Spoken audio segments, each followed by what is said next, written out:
Madam, I will start. Yeah, start. A very good morning to one and all. It is my pleasure and pride to be a part of the second day of alumni webinar series organized by HSNC Board KC Law College. Today, we are having a very interesting session on law relating to RERA. And as we all know, it is a uh, part of our life because it is normally connected with the common man. And to speak on this, we have a very eminent personality. Uh, Ma'am, can you hear? Yes. Please continue. Yeah. We have Advocate Nilesh Gala, who is advocate at Bombay High Court. Sir has marked his presence in the legal field and enrolled as a member of Bar Council of Maharashtra and Goa in the year 2009. Sir is providing legal assistance in various fields and more particularly in banking, finance, real estate, commercial finance, DRT matters, etc. Sir has extended and catered legal assistance in litigation matters of a number of corporate entities like L&T Realty, Tata Group of Companies, properties of Somaya Trust, Bharat Petroleum Corporation, Hindustan Levers, and many more. Sir has also assisted Cochin Private Limited in the matters of IPR and many other corporate entities. Sir is ably providing legal assistance to Tata Corporate Finance Service Limited, Unity Groups, etc. in recovery matters. Sir is also having a number of litigations in Supreme Court as well as High Courts, and it includes civil, criminal, constitutional, and family matters. Sir has also appeared before the Company Law Board in petitions relating to mismanagement and operation.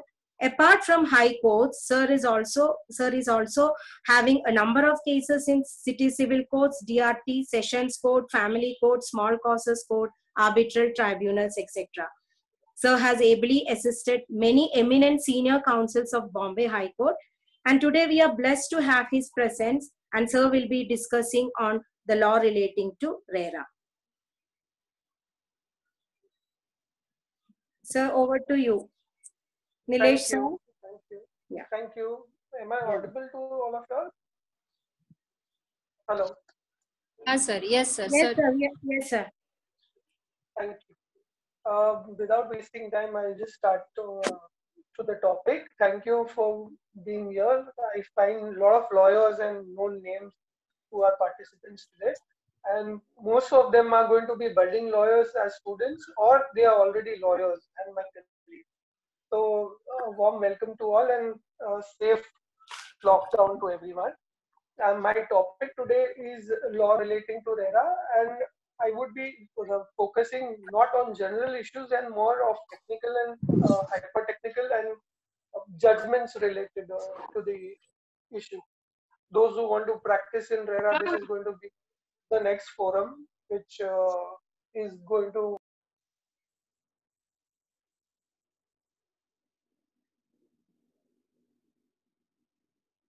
hello. Section 31 empowers. Yeah, Section 31 empowers a complainant to file a complaint. The Act provides for that a complainant could be anyone. The language is any aggrieved party can file a complaint. So therefore, you need not be an allottee, you need not be a real estate agent, you need not be a developer. You can be anyone. You can be a planning authority, you can be a bank, you can be a neighbor of a development there is a development which is carrying on, and you find that there is something amiss, or they are not following proper procedure, or the plans are not in place, then yes, you are an aggrieved party. So, and definition of an aggrieved party is vast. So under Section 31, you can file a complaint with RERA. So Section 31 gives you two forms to file complaint with RERA. There are two bifurcations in RERA who hears the complaint. So there is Form A and there is Form B. Under Section 31, if you are an allottee, you are a purchaser in a project, then the form which you have to fill is Form B, and that is an application. If you see in the general rules, the pro forma is given for the Form B. Form B is a nature of complaint where you apply to RERA. It's called an application under Form B under Section 31, read with 71. So an allottee filing a complaint under Form B is essentially under Section 71, read with 12, 14, 18 and 19. So if a allottee is aggrieved by any of the acts of a developer and he is to be compensated for a loss which is occurred to him, then a Form B has to be filed. It's an online process. RERA in Maharashtra is named as MahaRERA. Their office is at BKC. One office is the office is at Churchgate. There are in total three authority members and 2 adjudicating officers. So the definition of authority is that he has to have more minimum number of 10 years experience in real estate or legal, and the definition and qualification for an adjudicating officer is that he has to be a retired district judge. So the definition of an adjudicating officer means you are dealing with a retired judge. So it is a proper court procedure. And before the authority, you are appearing before an IAS officer or someone who's retired with the government office. Under Form B, essentially all the allottees who file complaints are under Section 12, 14, 18 and 19. And Form A is a complaint to the authority for violation of the Act. There are powers of review. So after there's a procedure stated in Rule 6 and 7 of the General Rule. The authority, after filing of the complaint, it's an online process. There is a website. You have to create a login ID. You have to upload your scanned copy of the version of your complaint. Unfortunately, there is no online process of filing a reply. So reply has to be taken physically. That's a sad part of it. There is a power of review with the RERA authority. Under Regulation 36 of the General Rules of Maharashtra Real Estate Act, they can review their own decision. There is a power of rectification under Section 39 that if there is an error on the face of it, then it can be rectified under 39. A lot of lawyers do a mistake of filing application under 39, seeing that it's a power of review. No, Section 39 provides for a rectification. So if there is an error in the order, there is a mistake in the date, or there is a mistake in the figures, then Section 39 application can be made within 2 years. As far as power of review, Regulation 36 within 45 days of the order is passed. If you find that the learned judge or the member has not dealt with a particular issue, then you have to file an application under Regulation 36 for a review. Then there is a appellate forum. Any order which is passed. So manner before that, a manner of deciding a complaint. So once a complaint is filed, a notice is issued by MahaRERA on email to both the parties on a particular date and time. After hearing the first date, the court feels that the complaint ought to be admitted, then it will frame a plea. Plea in the sense is a criminal, those who practice on the criminal side, when accused is called upon to plead guilty or no.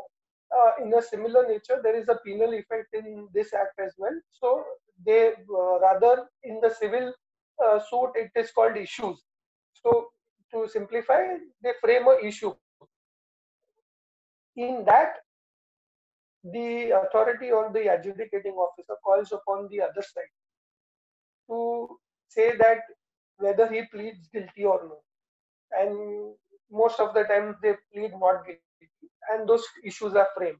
And then the other side is given the opportunity to file a written statement or his defense statement, and the matter is heard finally. The Act contemplates that the complaint ought to be heard within 60 days, but practically it is not possible. The first date of hearing after filing of the complaint itself is, it takes 60 days. So practical aspects are different. After hearing of the complaint, an order is passed. The order which is to be impugned can be appealed under section 44 of the Act.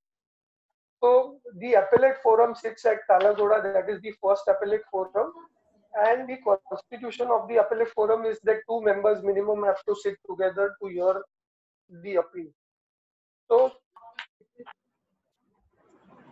hello, am I audible, guys?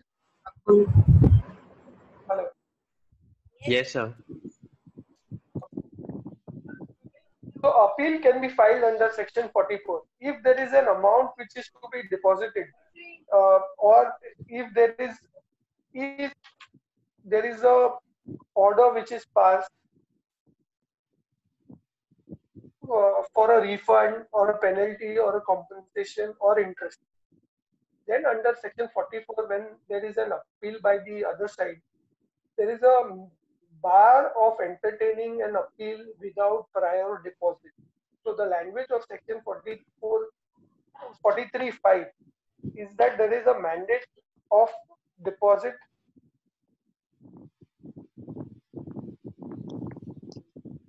and 44(5). It says that there is a minimum requirement of a deposit of 30% or more, whatever the tribunal decides. So, if an appeal is to be entertained and if there is an amount which is directed to be paid, then the appellate forum, before hearing the matter on merit, has to direct the other side to deposit a minimum of 30% or such higher amount as the appellate tribunal deems fit and proper. Now, while deciding this, they have to hear whether there is a case made out of a prima facie nature, that there is an error of the order. After giving reasons, the appellate forum can come to a conclusion and even direct deposit of 100%. So it is not necessary that only 30% is mandatory, and once you deposit 30%, an appeal needs to be entertained. No, the appellate forum might direct. In one of my matters, it has directed 80% of amount to be deposited without getting into the merits of the matter. Then there is a power of so Evidence Act and CPC is not applicable to the RERA, but there are powers to the appellate forum of a civil court under section 53.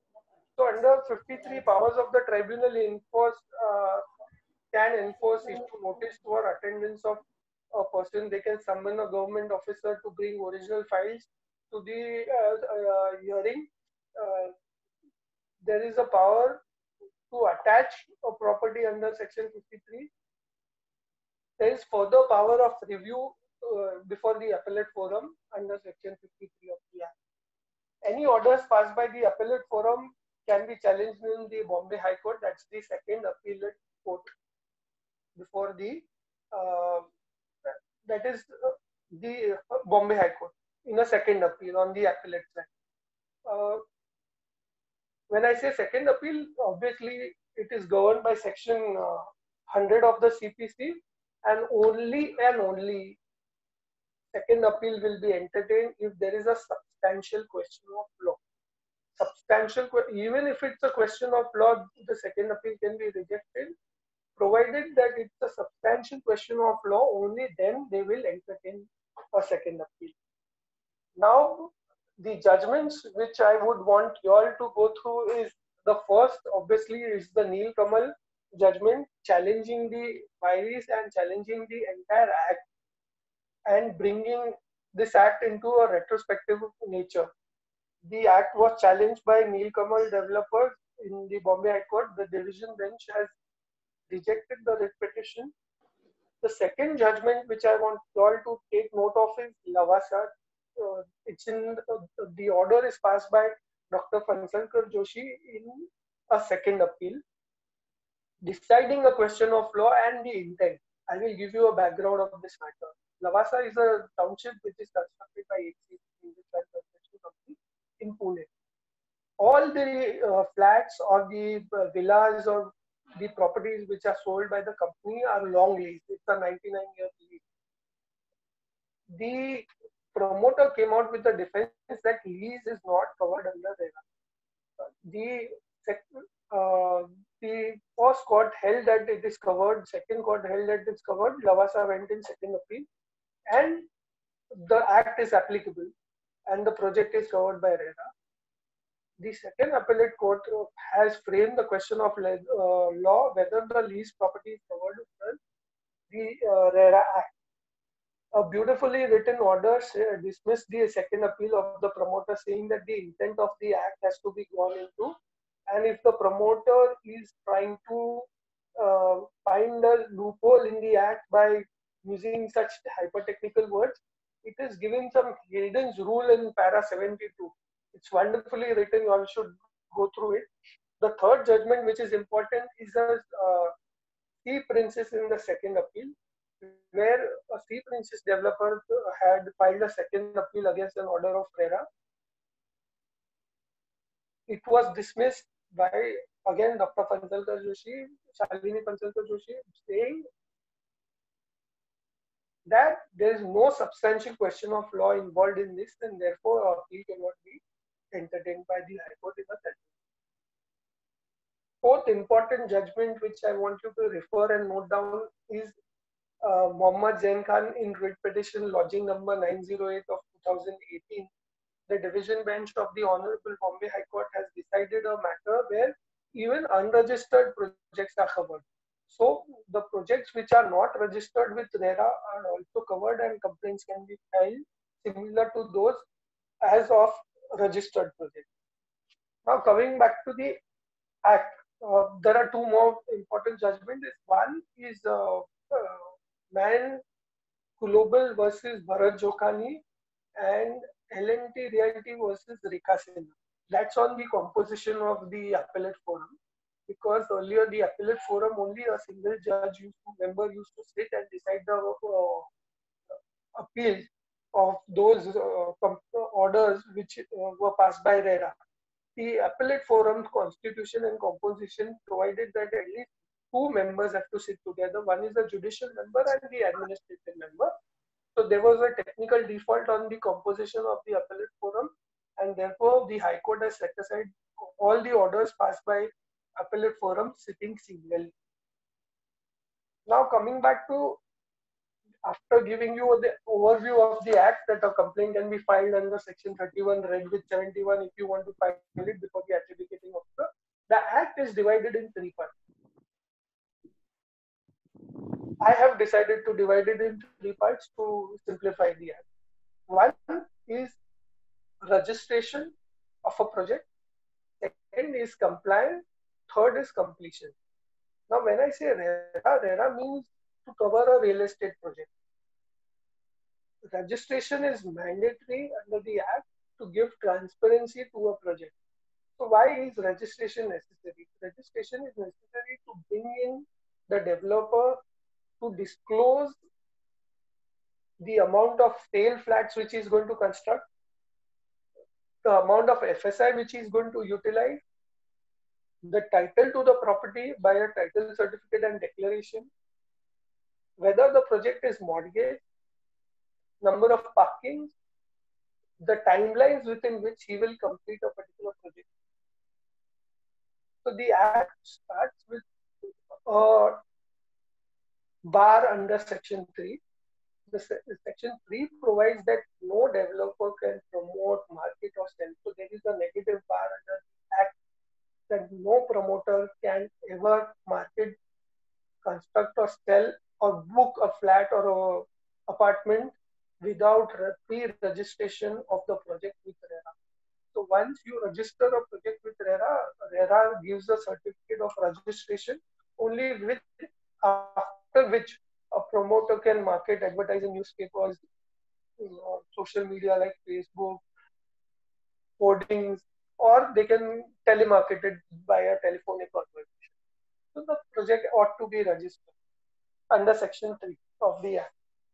Section 4 provides for section 3 also exempts particular project. The exemption is to projects which are less than 500 square meters or less than 8 apartments. So if the project is less than 8 apartments, then it need not be registered. Similarly, if the project land is less than 500 square meters, then the plot, it should not be registered with RERA. Now, when I say it should not be registered with RERA, does not exempt it from the liability of the act. So the exemption does not give away it's not a lacuna, or it does not give away a right to the developer that if it's a smaller project, the RERA Act is not applicable. But contrary to this, unfortunately, the authority is taking a view the act is not applicable, and the same question is still pending before the Bombay High Court to be considered. So it will be again a landmark judgment deciding whether exempted project, the act is applicable or not, because under the act, when I see, there is no specific clearance or go by to projects which are smaller in nature, only an exemption. So, and when I argue this, I have said that an exemption is only for the purpose of non-compliance, and that compliance is lesser to the project. When I say that, so that the cost goes up by, when you register a project, you have to pay fees, you have to quarterly update. There is a fees for registration with RERA. You have to maintain an escrow account. For a smaller project which is exempted, you need not follow all these. But Act will be applicable. Now that is the question of law which is pending to be decided.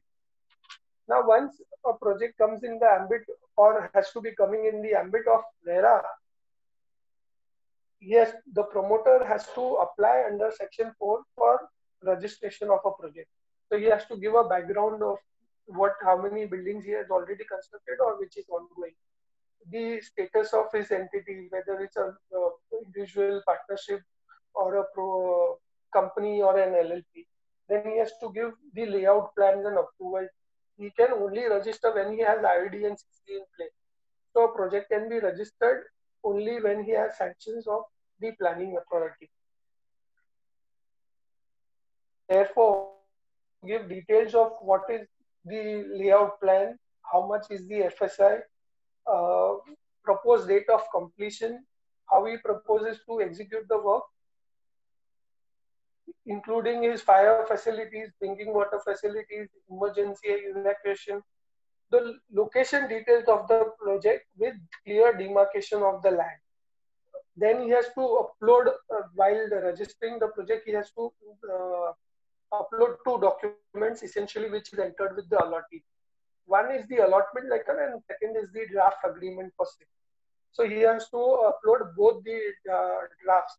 And people think that it's a RERA approved document. No, it's not an approved document. It's a pro forma agreement. It can be modified. So people think that no, it's a RERA approved document. Builders say that you cannot change or modify the terms of the agreement. No, commercial understanding can always be changed, and therefore you cannot stick to that pro forma agreement. The pro forma agreement only contemplates that these will be the terms of the agreement, and it does not have one-sided or unilateral terms. Then he has to disclose the carpet area of every unit which is to be constructed. Most important, that he has to show that number of real estate agents who are associated with him for a particular project. So if a broker takes you for to show a project, he has to be registered for that project, and you can see it on the website by putting the project registration number. The real estate agents which are associated with him, his names will be shown on that. Then a developer has to give an affidavit and declaration if whether the project is mortgaged or not.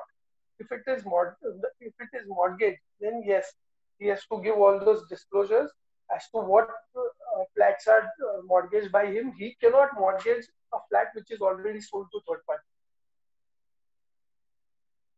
Then he has to provide for a title certificate that he has to open a escrow account and show particularly a CA certificate quarterly for the amount which he withdraw from the account. So an escrow account is a dedicated RERA escrow account only in which he can take monies for booking of those flats. So he cannot take any amount beyond that account. So he cannot use any other account apart from the escrow account as registered with RERA. After all these compliances, or RERA will grant him certificate or might reject by giving reasons to. If RERA within 30 days does not consider his application, then there is a deemed registration procedure under 5. Now, this is very important for the purpose of this lockdown. When I say that this section 6 provides for extension of a project. Extension of a project means that a developer has promised you a particular date of completion of a project. The developer, for some reason, have failed to complete the project on a particular timeline. Now, I'm giving you a particular example because this is a case which I'm presently handling, and we have filed challenging that notification of an writ petition before the Bombay. Under Section 6, if there was a promise by the developer that you would complete a project on 31st March 2019, as per the agreement, the developer fails to do so, then under Section 6, we can seek an extension of maximum period for a period of 1 year. So under Section 6, extension can be granted only for an only 1 year period, and that too for a reason which is beyond his control, that is force majeure. So the present situation is now in a COVID situation, lockdown situation, where government has brought in the Epidemic Act, and taking all these scenarios, considering that RERA can grant extension for a period of 1 year. If the developer has already exhausted of taking benefit under of taking an extension of 1 year, the project, according to me, cannot take further extension under Section 6. That is very clear. But so after taking consideration of 1 year, the project ought to be completed by 31st March 2020. Assuming that the developer has failed to meet the second deadline also, then the repercussions, according to me, which the authority has not yet followed, the authority has granted further time to complete the project. And for the obvious reasons, because authority, MHRERA till date has not acquired a single project where a default is occurred by a developer, and MHRERA has not the bandwidth or the armory to complete a project. So there was a news article when I read that it's called the toothless tiger. So yes, the fact of the case is that until date there is not a single project which is taken over by RERA to complete it. Therefore, they have found an easy way out of giving further extension. Now that is debatable whether they could have given such exemption or exclusion or extension under Section 6. Now which is under challenge before the Bombay Act and likely to come up this week. Section 7 provides for revocation. What happens if a developer takes a registration, doesn't comply with the authorities' norms, he enters into unfair trade practices, the carpet area which is shown is much lesser in physical when we inspect the premises, or he enters into a malpractice of selling dual flats to different people. Then under Section 7, the authority has power to revoke the registration. The minute it is revoked, he is barred from accessing the website, he is barred from using the escrow account where the monies are lying, and he is blacklisted. So basically, he will not get further ever registration of any other projects with RERA. What happens after revocation? So revocation is not the end. The project ought to be complete. So Section 8 provides for two, where a project has lapsed. Lapse means when my promise to complete the project was of a given date and I failed to do so. I took an extension. Even after the extension has expired, I failed to complete the project. In case of lapse or revocation under 7, Section 8 comes into picture. Section 8 provides that the authority, upon lapse of registration or revocation of registration, the authority may consult the appropriate government to take such action as it deems necessary, including carrying out of remaining development work by the competent authority. So HERA can hand over this project to SRA, to MADA, to MMRDA to complete, to take help of that competent authority, or by handing over the project to the association of allottees. So if there are 100 allottees of a particular project, the project is 80% complete. Then the remaining 20%, the RERA authorities, along with the association of allottees and competent authority, can jointly complete the project under Section 8. Section 9 is registration of real estate agent. I will not go into much of that. Now comes Section 11, which is very important, is function and duties of the promoter.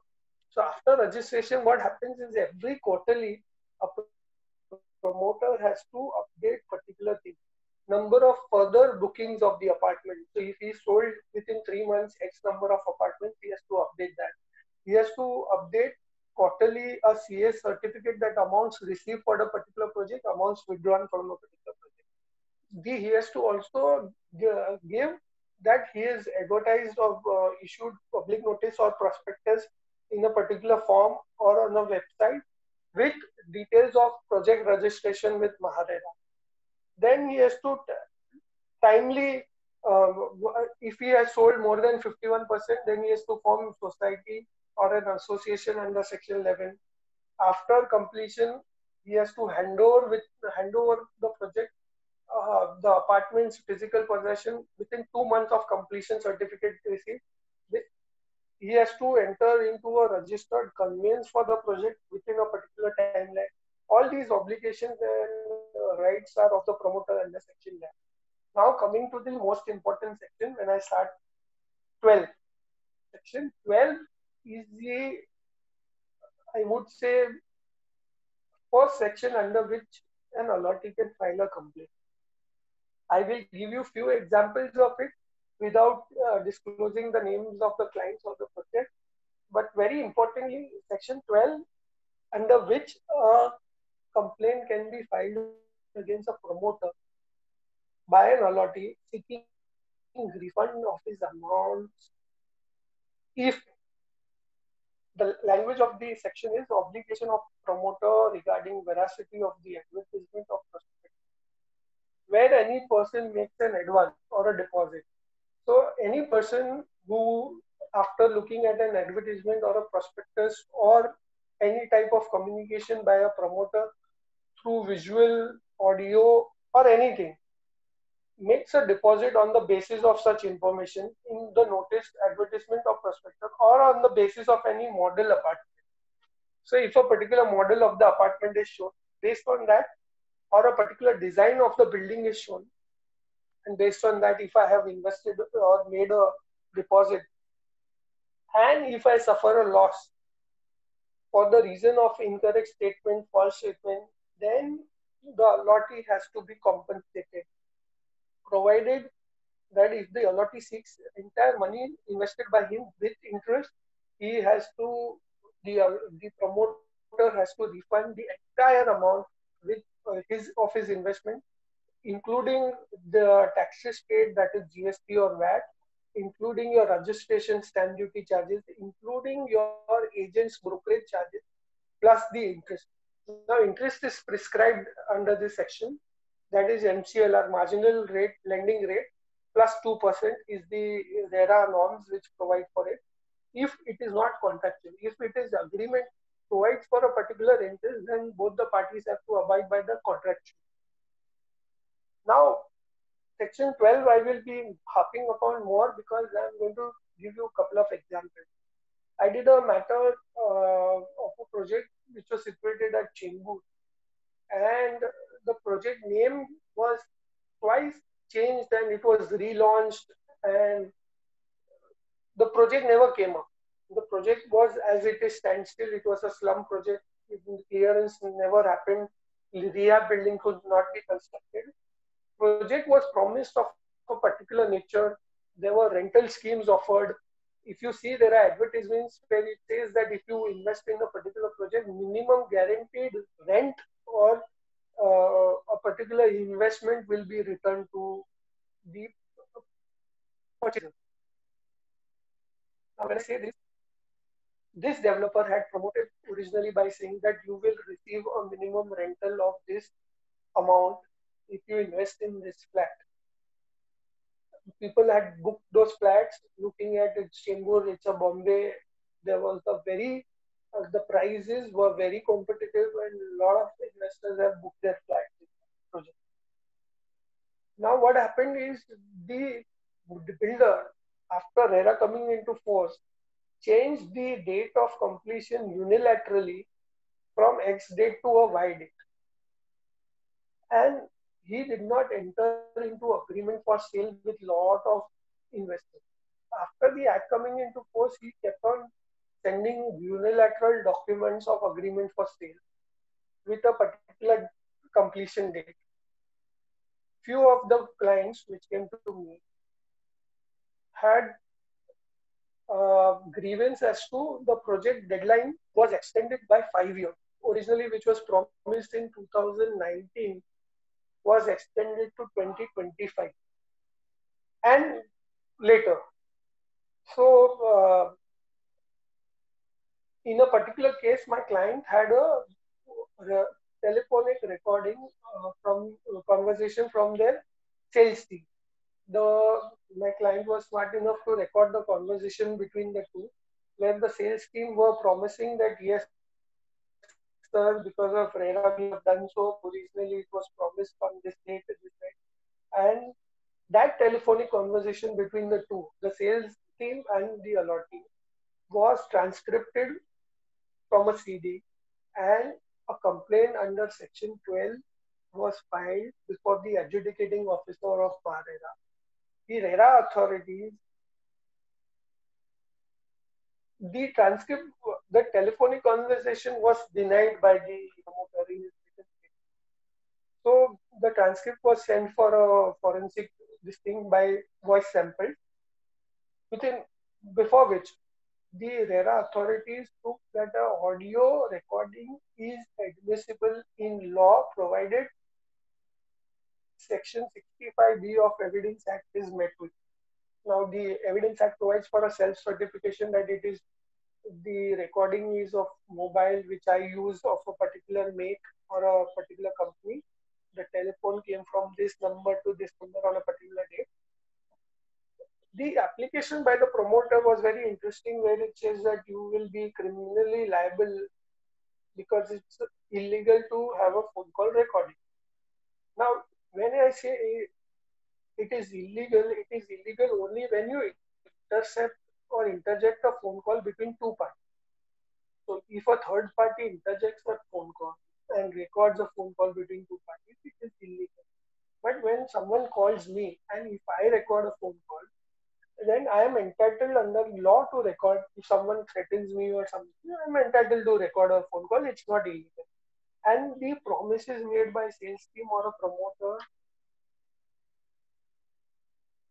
by their sales team is admissible under law, and there was an order passed by their authorities deciding it in my client's favor.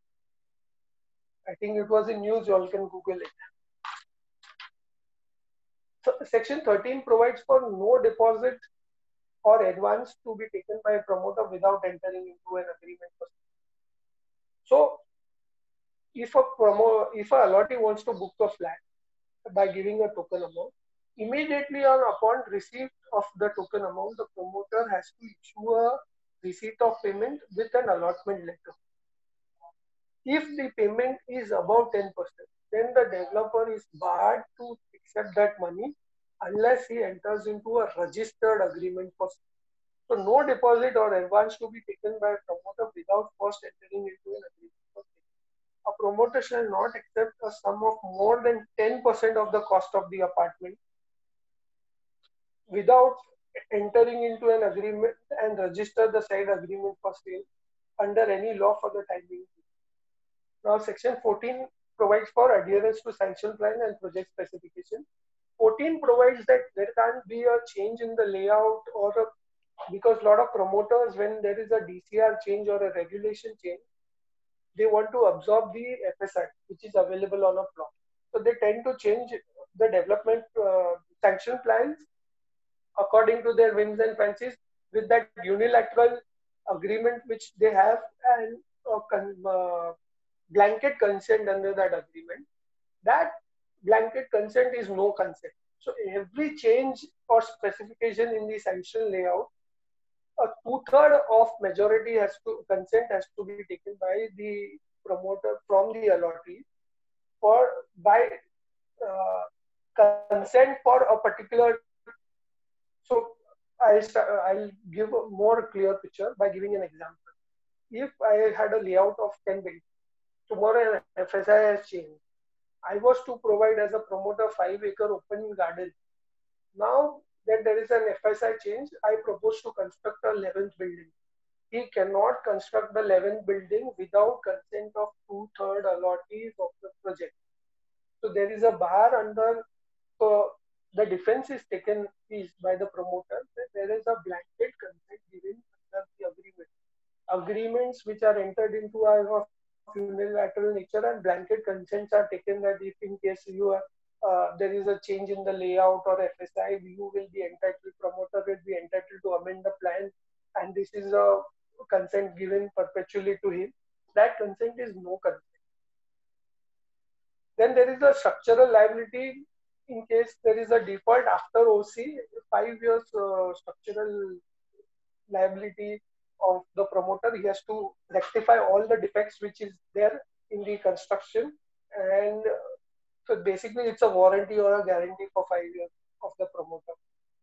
Section 15 is where a particular ongoing project is to be transferred to a third party. If a developer wants to get out, if I'm not a developer, I'm a first timer, and I find it difficult, if I want to walk out of the project by handing it over to someone else, or enter into a JV, joint venture, or any type of an agreement, then under Section 15, a 2/3 majority consent has to be taken of the allot.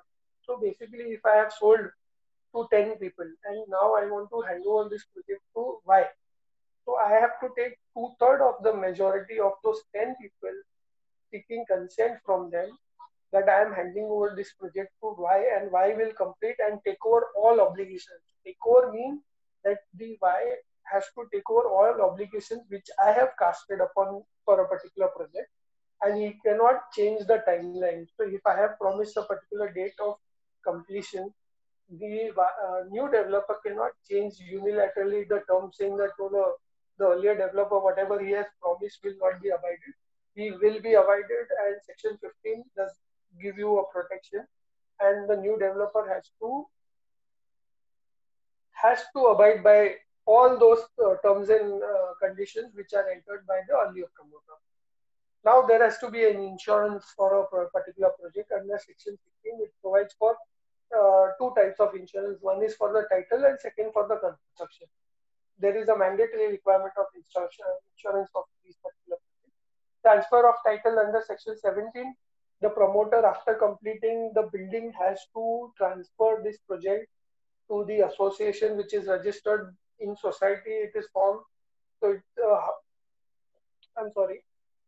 he has to register a society under the Maharashtra Cooperative Societies Act. When a number of apartments are sold, which is more than 51%, once he receives OC, then he has to hand over all the original documents to the society which is formed, and within 3 months of receipt of OC, he has to convey the land to the society, in this society. Now again, after Section 12, the second arm which is given to the allottees is Section 18.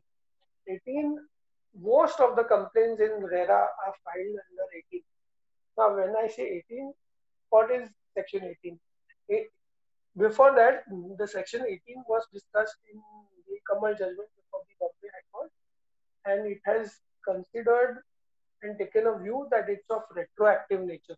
So people have said that those obligations which were entered prior to RERA in the MOFA regime, whether those are also applicable in RERA, and can those dates be applicable? Yes, those dates can be applicable. And those obligations of MOFA are also carried forward, and if there is a default under MOFA, you can seek reliefs under RERA if those obligations are not complied. So under Section 18 is, the title is Return of Amount and Compensation. If the promoter fails to complete a project within a particular date, or is unable to give possession of an apartment. So when I say this, that if he is unable to complete a project, means that he is bankrupt, he is ran away or whatever, or he is unable to give possession of an apartment for whatever reasons, that he has constructed beyond the capacity of approvals and those flats are demolished. Then under Section 18, in accordance with the terms of the agreement, as the case may be, duly date or the date of possession which was promised under the agreement, and if he fails to provide the apartment or the possession of a particular premises within that date, the allottee has a right to seek refund with interest and compensation of whatever loss cost is. So if an allottee intends to withdraw from the project after the date of possession which was promised, the developer has defaulted. Even after he seeks extension under Section 6, that extension is not applicable to Section 18, the right of the allottee. It does not take away the right of allottee to file a complaint for refund. So therefore, he can seek refund under Section 18 and seek entire refund of amount which is paid to the developer, including his registration and his stamp duty, brokerage or whatever loss cost. Second, that the allottee intends to continue in the project with the delay, then he is entitled to interest for every month of delay till end. So that is where, if I have chosen to, but that can't be that you can, once you choose to remain in the project and seek interest on delay, thereafter you cannot change and seek exit from the project. So once you have sought a particular relief, you cannot change it after a particular order is passed. Yes, Section 18 is most important. There are numerous case laws on this. The Act, most important was Bombay Dyeing, where more than, I think, the ICC project at I think more than 10 to 15 complaints were filed together. The chairman decided to reject the complaint, rejecting the complaints of refund where there was a delay in the project for a particular time. The chairman haphazardly, without giving reasons, rejected 10 complaints by giving one paragraph as a reason, saying that if I allow so many allottees to take refunds from a project, then the project will collapse, and the intent of this act is to complete the project, and therefore he rejected. The appellate forum has set aside that order and granted refund to all the allottees which went for refund. Now, rights and duties of the allottee, Section 19, what rights are there, what duties are there, when he has to take possession of the apartment, all this is stated under Section 19.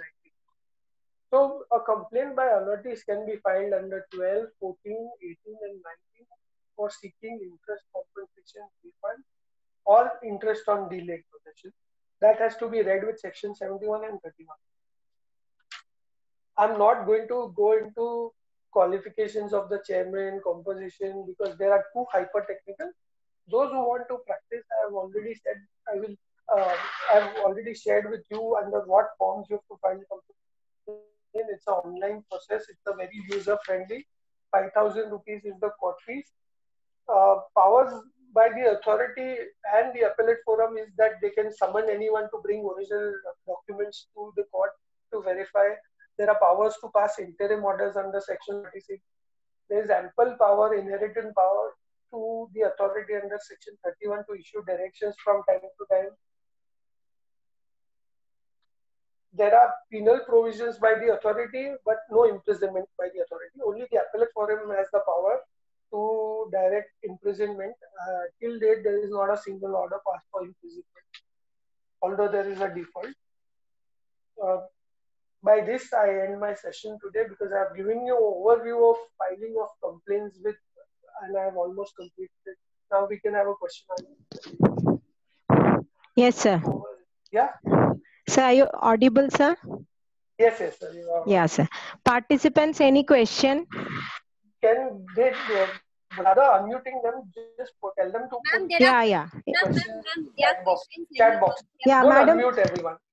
Meghna, ma'am, just. No, I'm Hand. not unmuting anybody. I'm asking questions Yeah. on behalf of the participants. Yes, They yes, can- yes, ma'am. Please. So they can send it on the chat box. So I can answer. Okay, so the first question is, Yeah.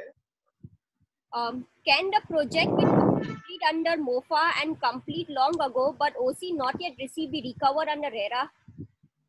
So the authority has taken a view, no, you cannot file a complaint for the projects which are already occupied before RERA coming into picture. So once the possession was handed over and RERA came, then those law RERA is not applicable to the authorities of the view.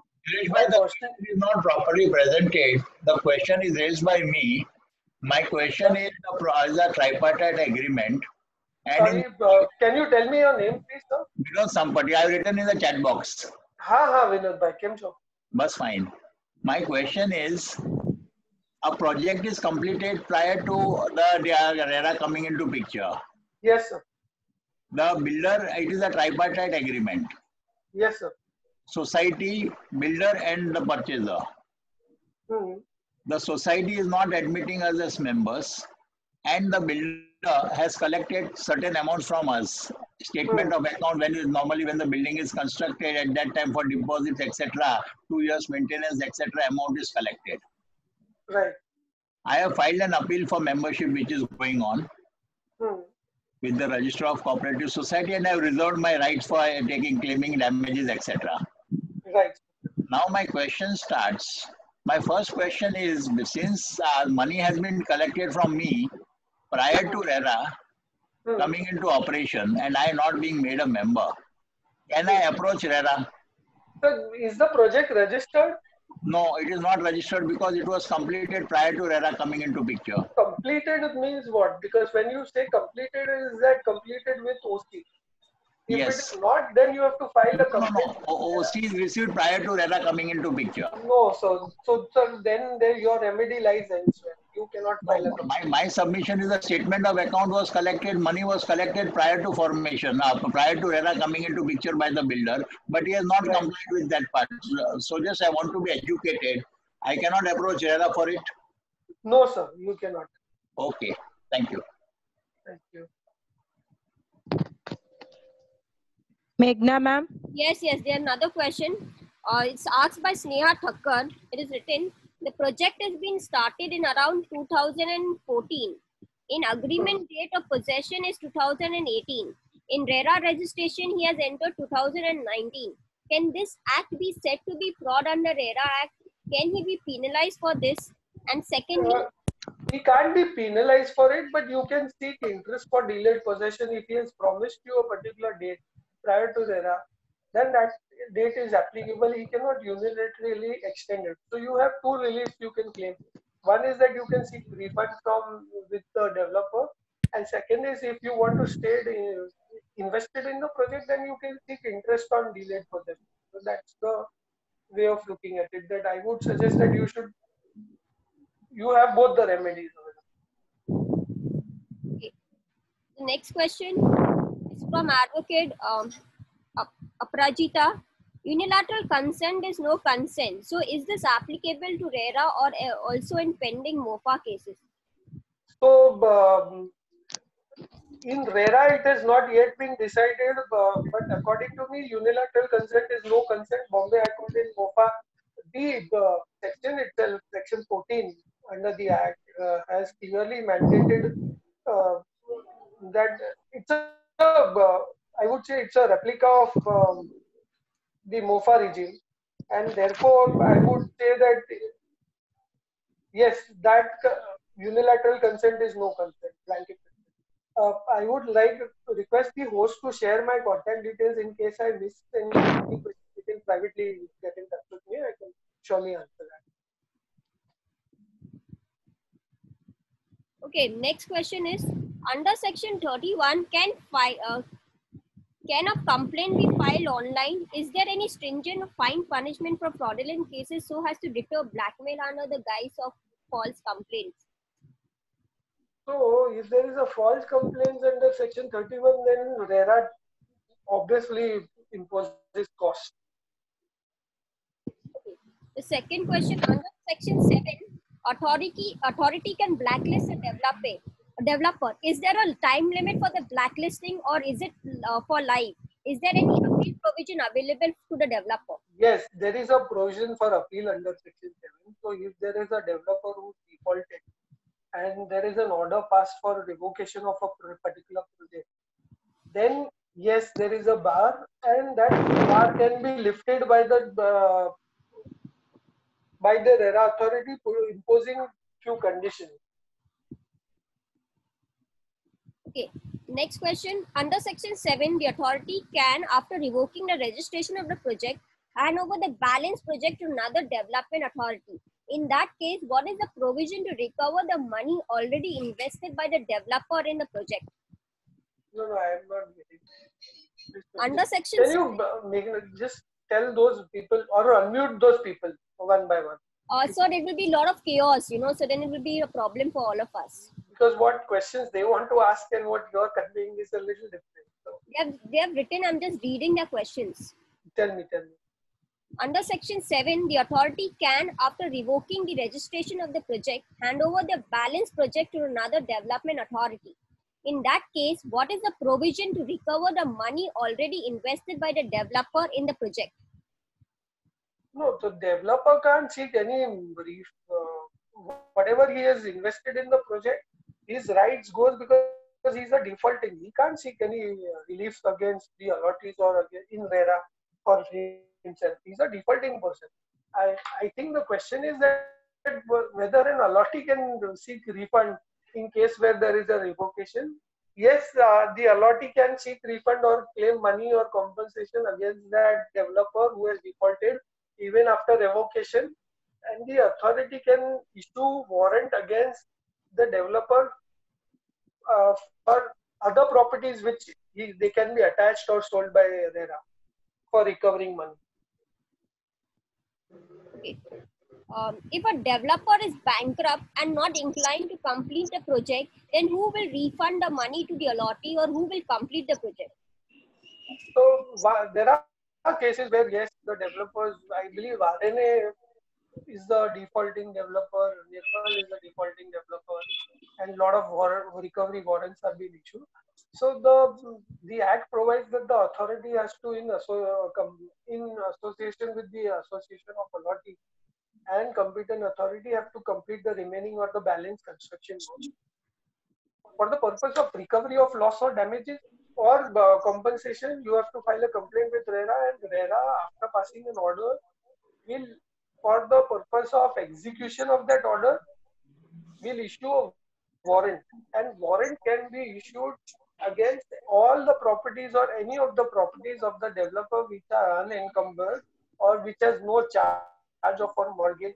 Then you will have a right, and the RERA can sell that RERA through the collector under MLRC, Maharashtra Land Revenue Code, can sell the property in auction and recover that money. So the recovery part is that the execution has to be done by the collector's office under MLRC. The execution of the orders happen is that the orders, once it is not in appeal or it has attained finality, then that order with warrant has been sent to the local collector's office or the land revenue officers, and the land revenue officers will recover that as a land revenue outstanding amount by sale of those property. Okay. Another question is by Advocate Chirag Thakkar.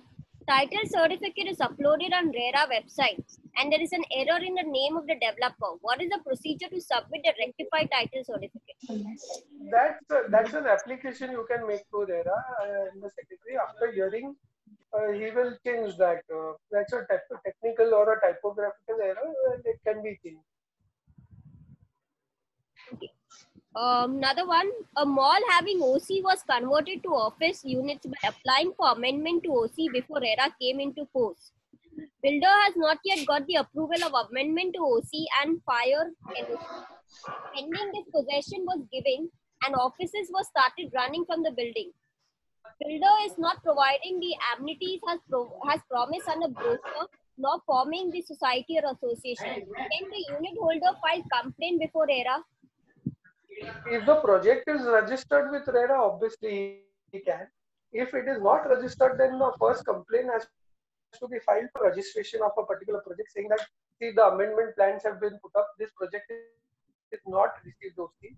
The amendment is post RERA, and this project ought to be registered with RERA. Okay.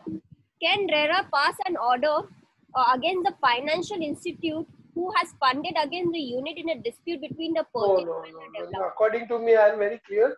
There is an order which is an erroneous order in my view, and it has to be challenged. The Act only provides that the complaint can be filed against 3 people. That is a promoter, allottee, or a real estate agent under Section 31. So if there is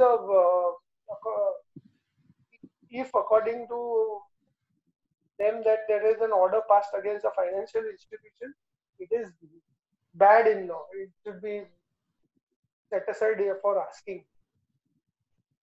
Okay. Does the law for residential project remain the same for commercial project also? Yes. Okay, that's it. That are the only questions asked by the participants.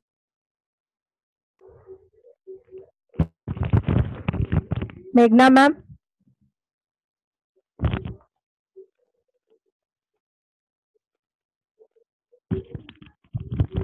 Meghna ma'am, can you hear me? Yes, you are audible. Yes, Yeah, yes, yeah. audible. Yeah. Ma'am will be joining. Principal madam. Another, she's already joined it. Okay. Ma'am has joined in, Sandhya madam. Okay. Yeah, Kavita madam. Yes, ma'am. Yeah, Ma'am. I'm there. Yeah. I'm there. Yeah, ma'am. Ma'am, please, you can share your views. Yeah, very good afternoon to one and all present in this wonderful webinar. At the outset, I think I would like to thank Advocate Nilesh for delivering this wonderful speech on RERA. Of course, I could not join you at the beginning, but I could listen to you at the end of the session where you were very beautifully answering the questions raised by our participants. And I'm sure the participants who are present today for this session, I think they have taken away certain points from your lecture, and the doubts which they had in their mind are really cleared, because I could see the questions, number of questions which were coming to you to be answered by you. So I think it was a wonderful session. Sorry I could not join you at the beginning, but I am really thankful to you for accepting our invitation and being with us in this morning and clearing, rather not even clearing, rather giving us the knowledge about the RERA also. Because even the faculties or even students, I can say that really we have not touched upon those topics which nowadays we are discussing with. So it was wonderful to have you, and thank you, Advocate Nilesh, being with us, and looking forward to being with us in future also. This association is for lifetime with your board. Thank you, dear. Thank you. So we'll have more and more programs with you people. Thank you so much for giving the opportunity. I'm hoping that I have shared my contact details with the host. if it can be shared with the people who are actually the participants, and if they want to contact for their any queries which they were not able to share it right now, they can get in touch with They me. can, yeah, My yeah. contact. So I think, So just share my contact details with them, so it's easier for them to. I think Sandhya, if you have, Yes. please share Yes, ma'am. Yes, yes. screen. Yes, ma'am. Yeah, yeah. Yeah, Ma'am, on sir the has all. It is already there on the chat box, ma'am. Okay, okay. Yeah, ma'am. Yeah. Ma'am, shall I conclude? Yeah, yeah. Please conclude the Yeah, session. yeah, yeah. Thank you so much, sir, for your valuable guidance. As we all know, it is a dream of every human being to have a shelter over her head. And but, however, we are having a lot of apprehension when we approach a real estate owner. Re- However, your session was very informative, simple, and it was as it was not as a part of a syllabus, as rightly pointed out by Principal Madam. We could learn a lot of things. What are the consequences? What are the duties towards being transparent while dealing with a real estate owner? More than that, we were so much aware of the consumers rights that is provided under this particular act. I thank you so much for being a part of this. I would also like to extend my thanks to Dr. Bindu madam, who is the coordinator, but for some technical reason madam is not there. Yes, I also thank Dr. Kiran Sharma madam for being a part of this and coordinating with the program. I thank Meghna madam for her technical support. I also thank all the teaching, non-teaching staff of KC Law College. Apart from that, the more important is the number of participants, the number of response we got from. Thank you all participants for being a part of the second day of webinar series. Not last but not the least, I would like to thank Principal Madam for her continuous support, guidance for conducting all these programs. Till we meet tomorrow, stay home, stay safe. Thank you. Thank you so much. Thank you. Thank you, thank you, thank you, everyone. Thank you, ma'am.